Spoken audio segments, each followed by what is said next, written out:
സന്തോഷം എന്നുള്ളത് ഏതൊരു മനുഷ്യനും അത്യാവശ്യമാണ്. ഹാപ്പിനെസ് കിട്ടാൻ വേണ്ടി അവൻ അതിൻ്റെ മാർഗങ്ങൾ തേടിക്കൊണ്ടിരിക്കും. ഒരുപക്ഷെ താൻ ചെയ്യുന്ന കാര്യത്തിൽ അവൻ സന്തോഷം കണ്ടെത്തും, അല്ലെങ്കിൽ ചെയ്യുന്ന കാര്യത്തിൻ്റെ പൂർത്തീകരണത്തിൽ എത്തുമ്പോൾ ലഭിക്കുന്ന സന്തോഷം അതനുഭവിക്കാൻ അവന് കഠിന പ്രയത്നം ചെയ്തുകൊണ്ടിരിക്കും. ഒരു സത്യവിശ്വാസിയെ സംബന്ധിച്ചിടത്തോളം വിശുദ്ധമായ റമളാൻ ഒരുപാട് സന്തോഷങ്ങൾ നൽകുന്നുണ്ട്. അതിൽ പ്രധാന 2 സന്തോഷങ്ങളെ സംബന്ധിച്ച് മുത്തുനബി സല്ലല്ലാഹു അലൈഹി വസല്ലമ തങ്ങൾ തന്നെ പറയുന്നു, വലിസ്വായിമി ഫർഹത്താൻ, ഫർഹത്തുൻ ഹീന യുഫ്തിറു വ ഫർഹത്തുൻ ഹീന യൽഖാ റബ്ബഹു. നോമ്പുകാർക്ക് 2 സന്തോഷമുണ്ട്.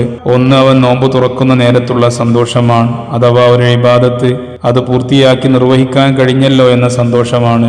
അതോടൊപ്പം തന്നെ രണ്ടാമത്തെ സന്തോഷം നാളെ പരലോകത്ത് വെച്ചുകൊണ്ട് സ്വർഗീയ ലോകത്ത് സംഗമിക്കുമ്പോൾ ഉടയ തമ്പുരാനായ അല്ലാഹു സുബ്ഹാനഹു വ തആലയെ കാണുമ്പോഴുള്ള സന്തോഷമാണ്. അല്ലാഹു ഈ 2 സന്തോഷങ്ങളും നമുക്ക് നൽകുമാറാകട്ടെ.